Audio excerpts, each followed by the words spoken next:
Good morning, Roberts. And good morning, Pastor Wally and Pastor G. And Nate Clark. And everyone else. On this episode of Salty Snaps, we will be doing the Whisper Challenge. If you don't know how it works, somebody will wear headphones while the other person reads. They'll be listening to music really loud. And that's how we'll tell you about the events. Roll the clip. Salt applications. Salt applications. Are due. Salt applications. Are due. Are you? Are due. Are due. This Wednesday. For appointed. Salt applications are due this Wednesday to Brenda Myrtle for appointed positions. A position. There will be free donuts. There will be free donuts. On April 8th. On April 8th. At 8:30 p.m. At 8:30 p.m. Outside the library to support. What? Outside the library to support. Outside the library cafe? Outside the library to support. Outside. Wait, new song. The library. The library. To support. Elevating Christian Ministries. ECM. Yeah. Yes. Elevating Christian Ministries, yes. There will be free donuts on April 8th at 8:30 p.m. outside the library to support Elevating Christian Ministries. There is an Easter egg hunt. There's an Easter egg hunt. Thursday, April 11th at 8 a.m. There's an umbrella. Easter egg hunt. There's an Easter egg hunt. Yeah. Thursday, April 11th. Thursday, April 11th. April 11th. At 8 a.m. At Whittingham. There's an Easter egg hunt Thursday, April 11th at 8 a.m. There are over $150 in cash prizes and a ton of candy. That's all we have for Salty Snaps. Thanks for joining us for the Whisper Challenge. Enjoy chapel. Look up Jesus Freak by DC Talk. It's a good song. It's a jam. It's a bop.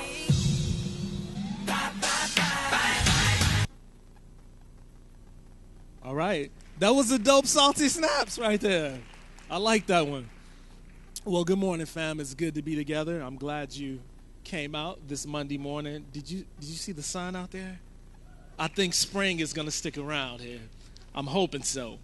But anyway, I want to give you a couple of announcements in regards to next week. Next week there's kind of two things. It's a double awareness week. The first one is it's Mental Health Awareness Week, which there will be a lot of activities happening around campus. Also, it is Sexual Assault Awareness Week. And right now, I want you to see a video that's sponsored by the nursing department. So pay attention. There'll be lots of events happening next week. Stay tuned for those. And check out this video. 1 in 5 women and 1 in 71 men are raped at some point in their lives. 1 in 3 women and 1 in 6 men will experience sexual misconduct during their lifetime. Many sexual assaults occur among college-aged men and women. In fact, 20 to 25% of women and 15% of men will be victims of sexual assault during their college years. 90% of college-age victims do not report rape. Sexual violence is costly. Sexual violence can impact relationships with family and friends, can cause mental health concerns such as PTSD and depression, and there is a risk for pregnancy and sexually transmitted infections. It can also cause problems with work and school. As a Christian community, we care about victims. There are resources available at Roberts if you have experienced sexual assault or misconduct. On campus, you can call campus security, the counseling office, or the pastor's office. You can also talk to your RA or RD if you need help connecting to the right resources. Off campus, we are blessed with several healthcare agencies that provide sexual assault exams and can provide you with treatment to prevent sexually transmitted infections, including Strong Memorial Hospital, Strong West, Highland Hospital, Rochester General Hospital, and the Restore Sexual Assault Services. There are also confidential resources for counseling and advocacy off campus, including Restore and Willow. You are not alone. If you need help, reach out to a friend or one of the many resources available to you to get the support you need.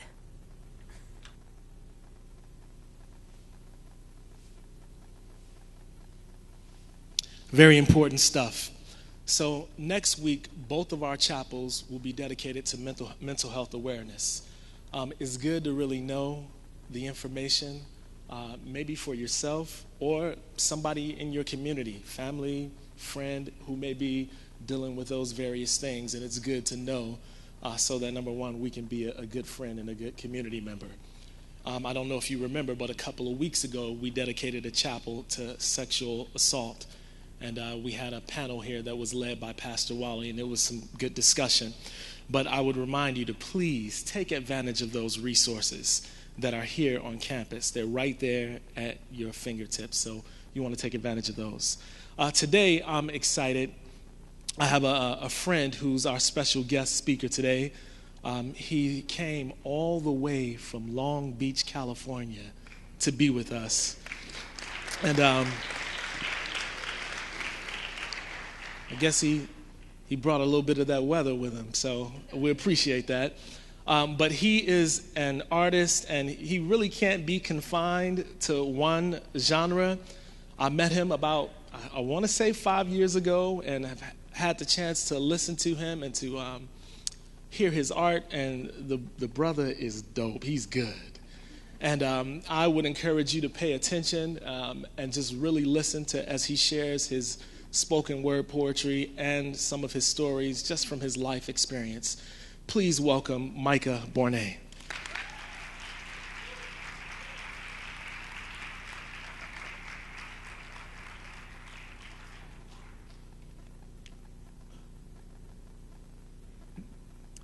Morning, everybody. My name is Micah, and as G said, I write in several different genres. I do hip-hop, blues. I write songs for other vocalists, but I'm mostly known for my spoken word poetry.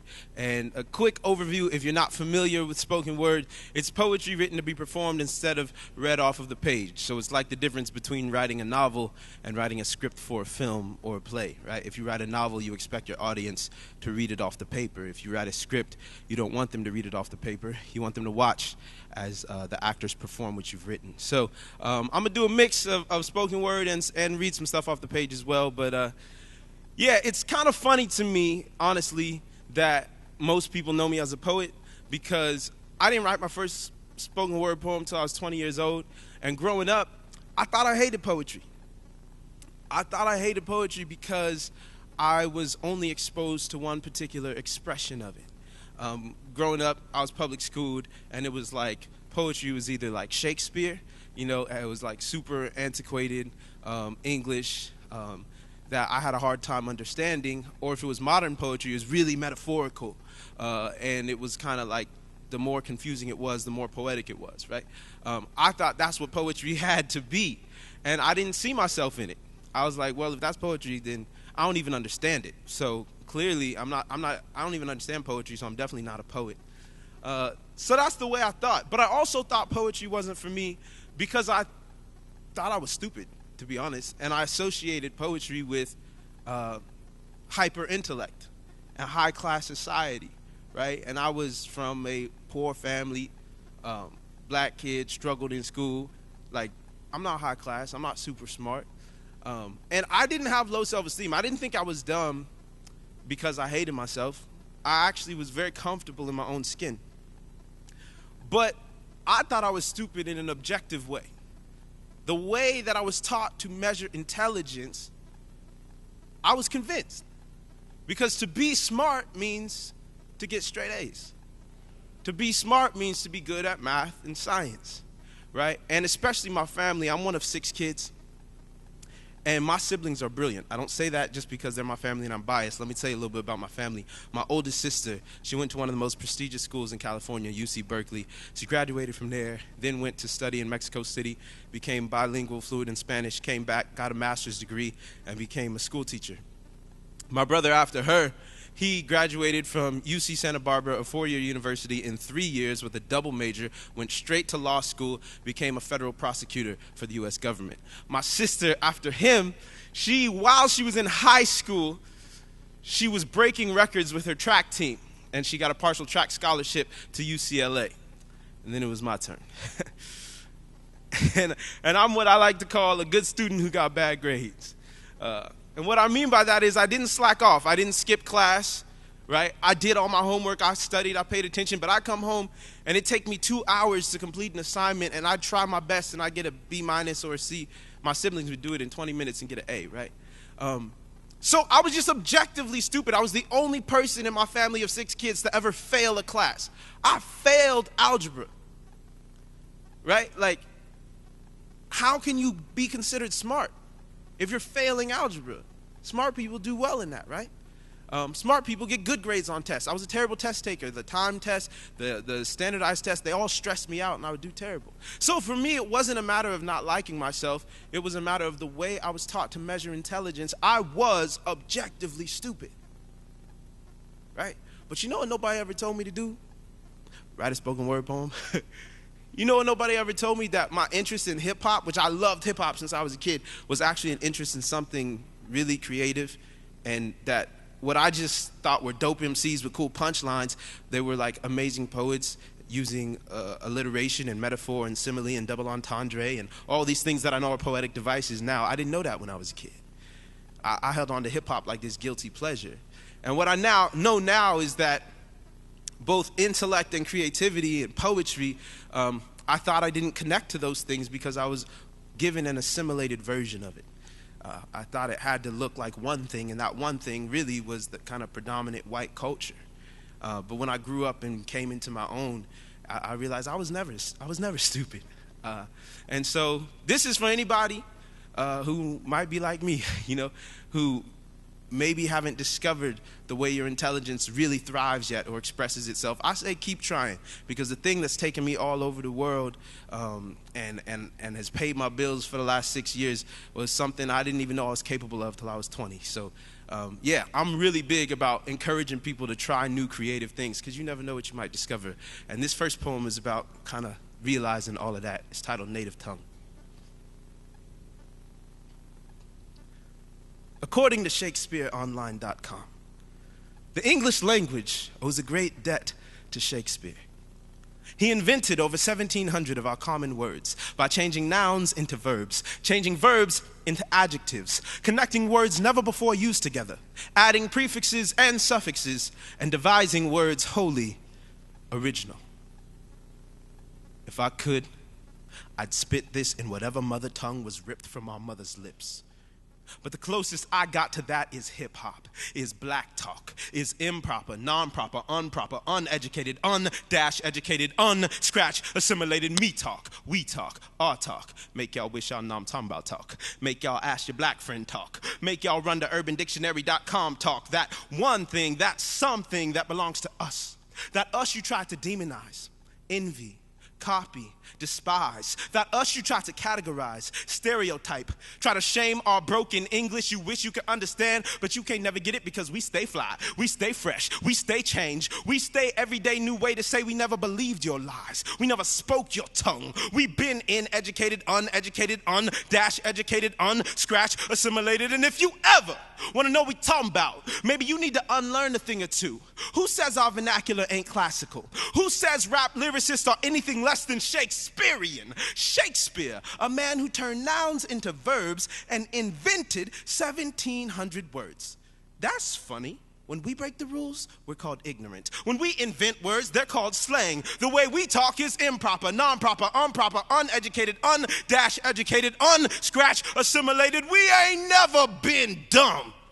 We break English like chains. This is our native tongue.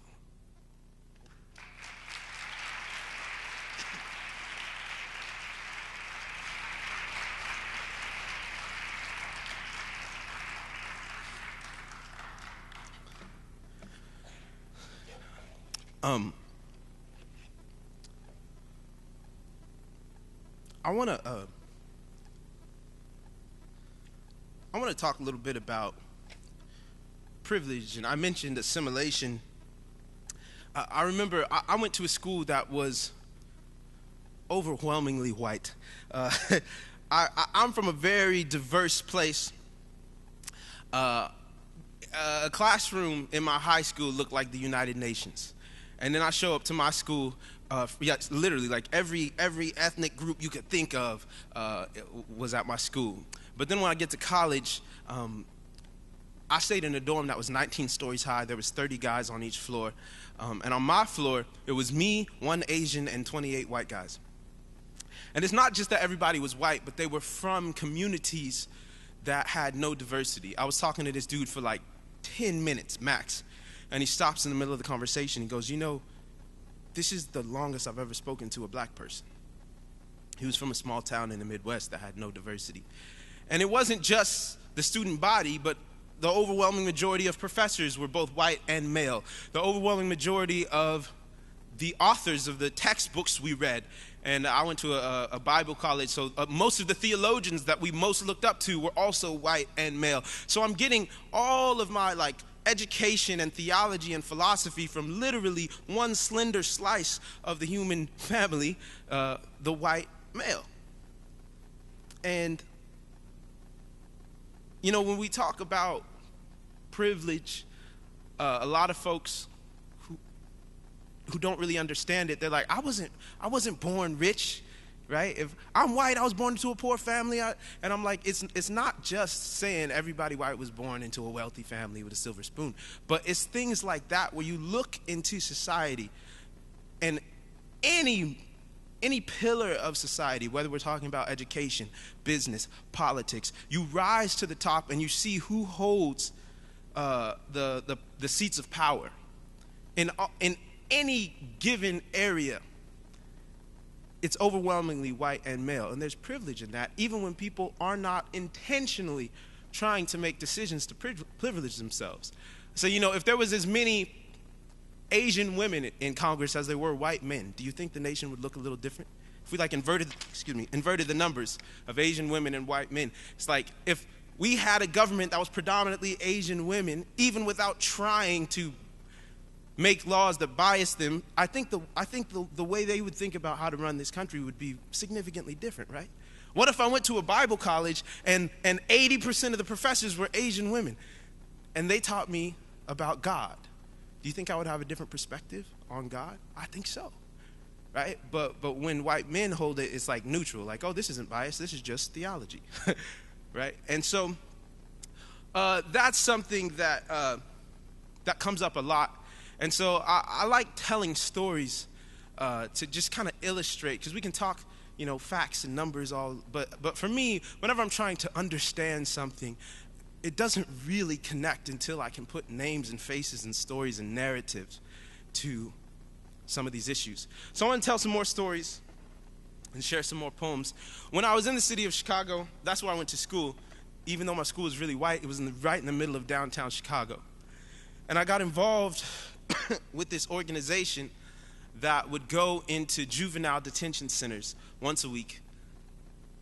And we would it was a temporary holding facility. It was for boys between the ages of 11 and 18 who had committed crimes, and they were waiting for their trial.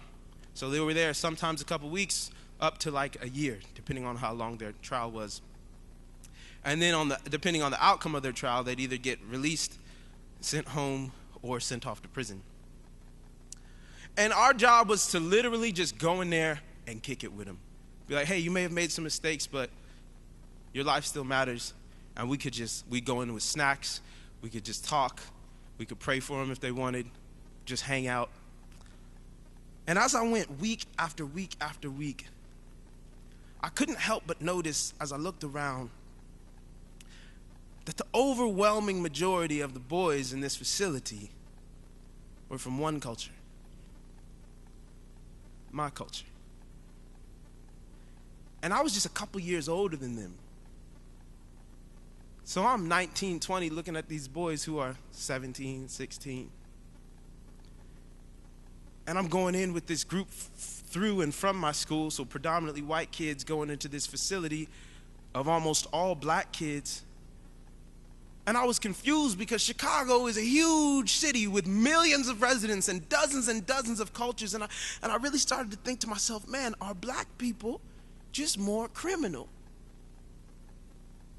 more stupid, more sinful than other people? How is it that in a city this big and this diverse, almost all of the teenage criminals are black? It was embarrassing. It was confusing. It made me sad. It made me feel ashamed as I saw kids who looked like me. And then one time I went in there, and there was a kid. He was 14 years old. He goes, "Hey, man, you want to know how I got in here?" I said, "Man, I'd love to hear your story if you want to share." He says, "Well, I'm from the South Side.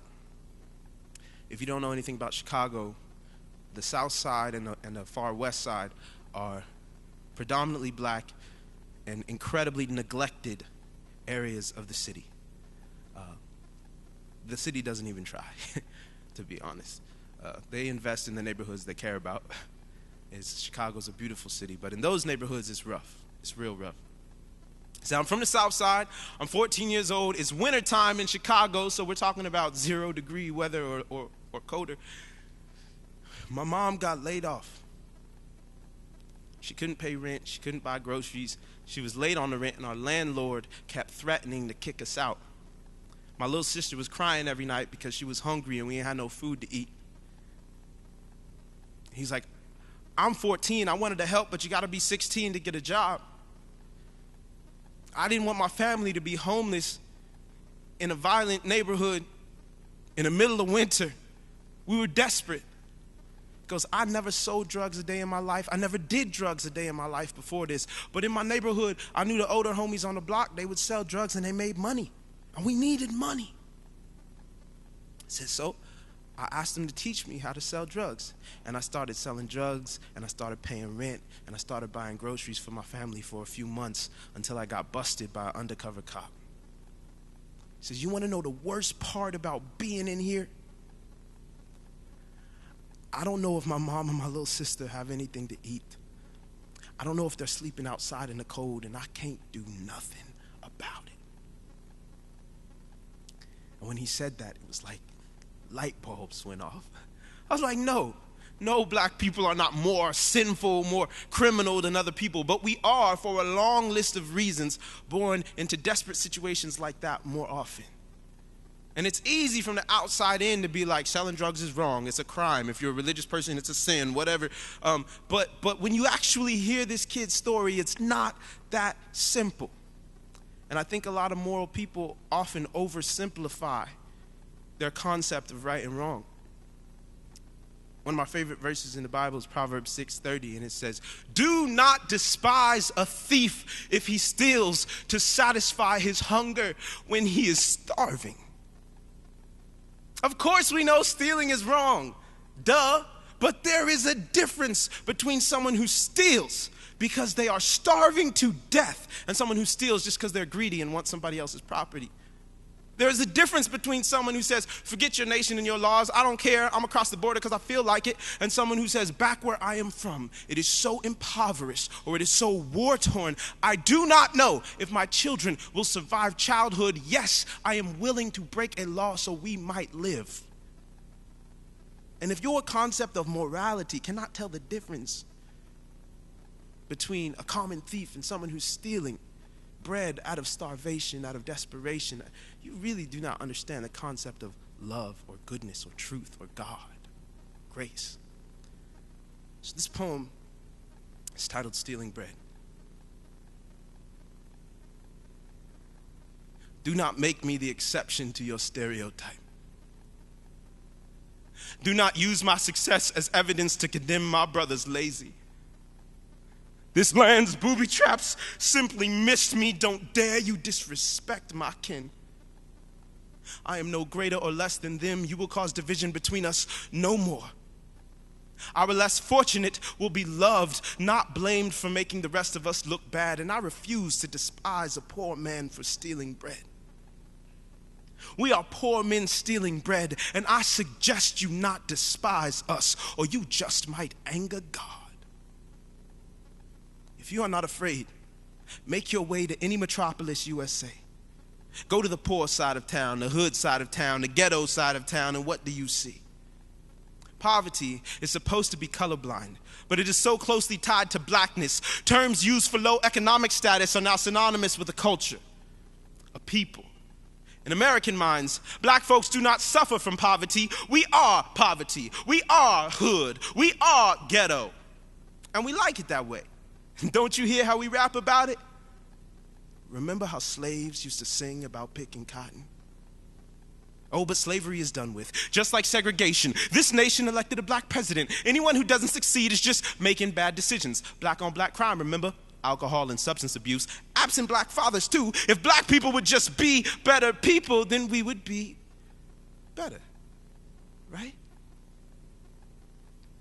Look me in the eye.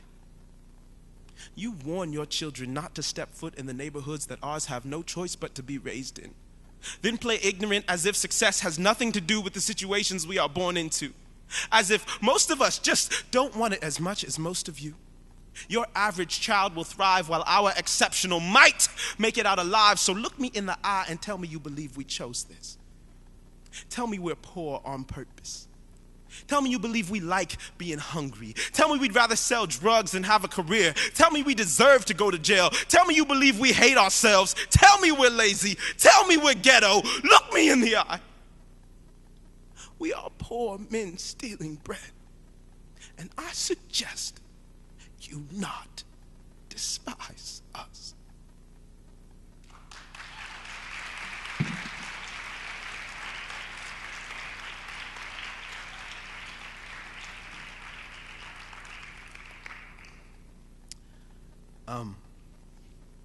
A few years back, to kind of continue with the theme, I don't want it to be overkill, but I think it's helpful to understand it from many different angles. A few years back, there was an announcement that Harriet Tubman was going to be printed on the $20 bill. It still hasn't happened yet, but it's still supposed to happen. And when that announcement was made, there was a lot of celebration in the black community. And I wanted to celebrate. But for some reason, the news struck me as awkward. And I couldn't quite put my finger on why I wasn't happy. Well, fast forward a couple years. I recently saw this article that really gave me some perspective, and it kind of made me think of those emotions I felt when I first saw that announcement. And so this poem was written over the course of a few years, but it's called Lament for Mother Tubman. The median net worth for non-immigrant African-American households in the greater Boston region is $8. The household median net worth was $247,500 for whites. The color of wealth in Boston, a 2015 report by the Federal Reserve Bank of Boston, Duke University, and the New School. America promises to print Harriet Tubman on a $20 bill, a cruel and unusual honor. Give Caesar what belongs to Caesar, but keep my mama out your bloody palms. Let the faces of greed remain on their guard. Remember all the nothing that changed when this nation literally tokenized Sacagawea in fake gold? Remember how indigenous people still live in squalor? You can't blackface a dollar and call it reparations.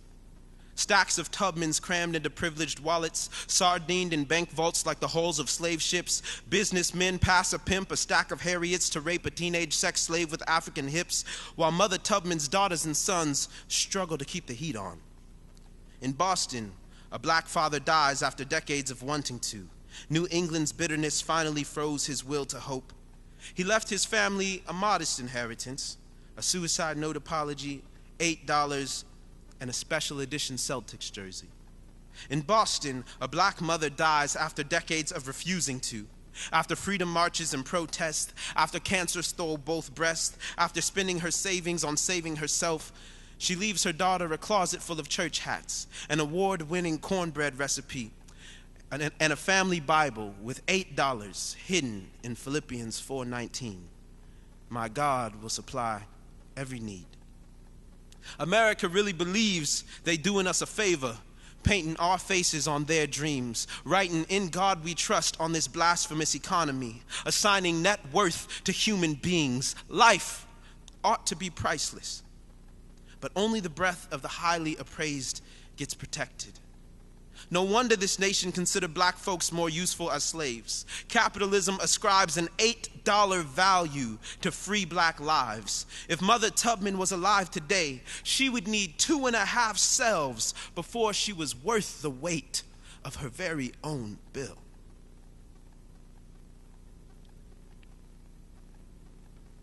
When I saw that article, that's the median net worth, which means there's a good amount of black families in the Boston region below $8 when it comes to the net worth of the whole household, not just an individual.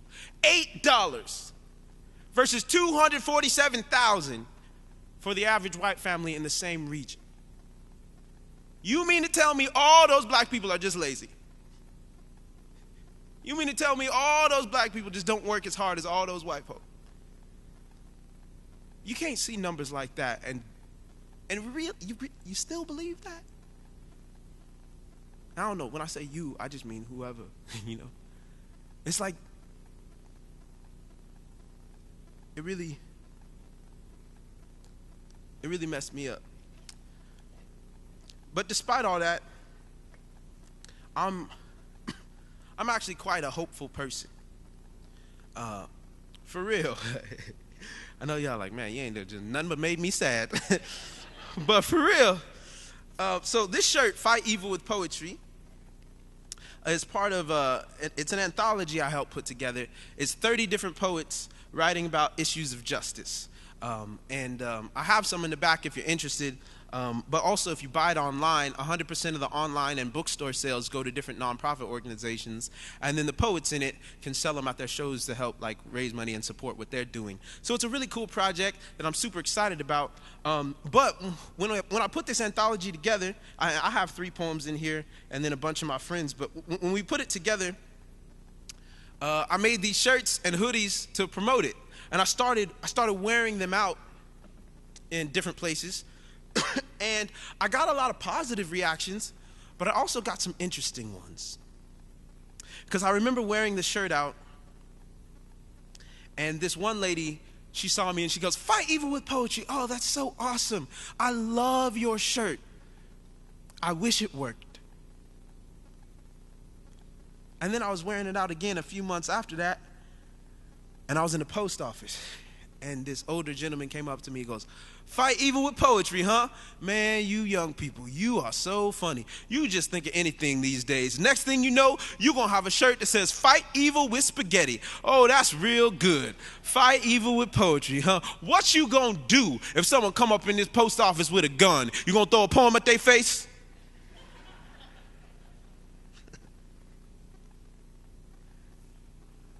I get it, right? Like, that's cute.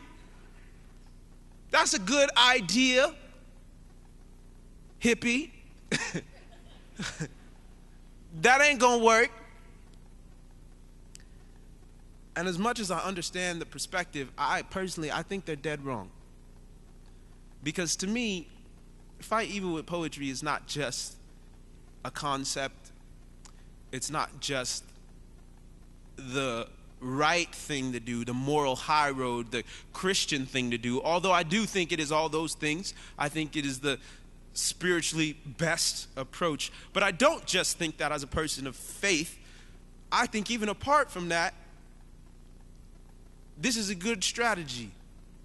And the reason I believe that, particularly when I look at the history of my people, African Americans, you know, you hear civil rights movement and everybody thinks of Dr. King. And that's awesome.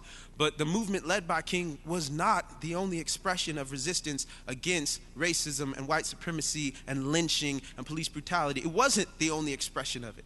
There were other people who did not believe in fighting evil with creativity, nonviolent protest, or poetry. They believed in fighting with guns because they had a right to defend themselves. Right? It's really interesting because Malcolm X came along and he said, we can defend ourselves by any means necessary. And white America said, ooh, he's dangerous. He is a terrorist. The Black Panthers also came along later, and they, open carry, big old guns, black leather jackets, and the U.S. actually considered them a terrorist group. But they were all saying, we literally are being violently oppressed. People were getting lynched, and they believed they had a right to defend themselves. And honestly, as a human, as a justice-thinking person, justice-oriented person, I agree with them. As in, that seems moral to me. And if you go a little bit further in American history, there's another group of people who thought the same way. They were called the Patriots, the Forefathers. There's a guy named Patrick Henry who said, give me liberty or give me death. Essentially, he was justifying violence because the American colonialists were feeling oppressed by their government, which was the British Empire. And they said, we have a right to defend ourselves. And they started a war, and we call them heroes only because they won. Because if they would have lost, they would have been executed for treason. They were terrorists to the British government. And I find this interesting double standard in a lot of white America, because they look at the Panthers and they look at Malcolm X and say, bad guys, terrorists, and they look at the Forefathers and say, oh, yes, heroes, patriots. It's the same philosophy. What is the difference between give me liberty and give me death and by any means necessary? Nothing. It's we're being oppressed. We have a right to defend ourselves. If we need to use violence, so be it. I get it. I understand it. However, again, when I look in black history, the movement that I think the Black Panthers, I think Malcolm X, they brought very important conversations to America, and they accomplished some good things. But overwhelmingly, I think when you look at who actually accomplished the most as a movement, who inspired the most, who got the most laws changed, and it was the nonviolent protest. The movement that fought evil with poetry was not just the right moral thing to do, but it was the most effective. It accomplished more. It inspired more. It works. It actually works. And at the end of the day, when I say fight evil with poetry, it's real simple. All I'm saying is I am convinced that love is stronger than hate. That truth is more powerful than lies. That God is stronger than Satan. When we talk about these things, we talk about them like they're equal but opposite. You know what I'm saying? Like they're equally powerful opposing forces. It's not true. I think that's terrible theology.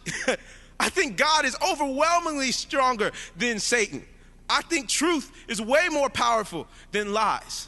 I think love is overwhelmingly more powerful than hate. So why would we not use the stronger tool? Right? That's all I'm saying. But when you really think about it, that sounds, again, pretty, but actually loving your enemies is ugly. It is difficult. It is not something that most people really want to sign up for. To love people who are actively trying to destroy you. That's what was happening in the civil rights movement. Folks was getting lynched, thrown in jail, beat, and they were committed to responding nonviolently and in love. They walked down the street arm in arm, singing gospel songs, singing "We Shall Overcome." It's not an easy thing to do. They were in those protests at the sit-ins and the counters getting stuff dumped on their heads, verbally harassed, beat, and they just sat there loving. That's what it calls us to do. And that's difficult. And that's what this last poem is about. It's a call to radical love of the enemy. It's titled Freak Show.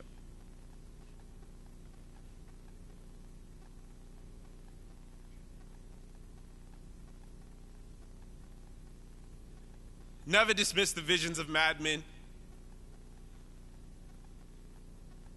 Wisdom can be gathered from anyone who sees what others cannot. Drunk men tell no tales. Poets cannot lie. Poets cannot lie because we do not divide fact from fiction. There's often more truth in our fantasy worlds and metaphors than human courts where liars swear to speak honestly in the name of laws they break, in the name of gods they disobey. The prayers of the proud will never reach heaven, but God hears the slurred words of the stumbling prophets, and all will be cursed who mock them. It is not an easy task to plead with the world, to grieve for the world, especially since God often speaks through those most broken. The picture we paint in our minds is a far cry from the reality of heaven. When the saints go marching in, it will not be a parade of the almost perfect. God does not reserve grace for those who only need a little bit. The healthy are in no need of a doctor. The healer is for the sick. Heaven will be a freak show. Promiscuous young men will embrace the virgin priests who molested them, and their hearts will both be pure. How amazing His grace. The street corner preacher will be greeted by thousands of people she thought were not listening. Thank you for enduring the times we mocked you. Your sidewalk sermons are why we know God. How amazing His grace. Aborted children will tug the spotless robes of young women and say, "Hello, mother. I'm so glad to finally meet you." The former master will see the lashed back of his no longer slave and say, "You taught me the love of the Savior." The suicide bomber who prayed for forgiveness during the millisecond between pressing the detonator and standing before the throne of God. The guilty thief hanging next to Jesus on the cross. The madman who spoke to invisible beings will stand between Michael and Gabriel with a grin as wide as an angel's wingspan and say, "I knew I wasn't crazy."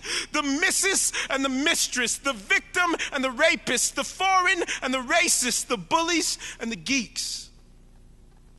All those who somewhere along the way believed, whose sins were forgiven and strength was given to love their enemies. So many we swore there is no way in hell we would see them in heaven. But they will be there. We will be there with a song on our lips and our eyes full of faith. And we'll sing, "How amazing is grace." Thank y'all.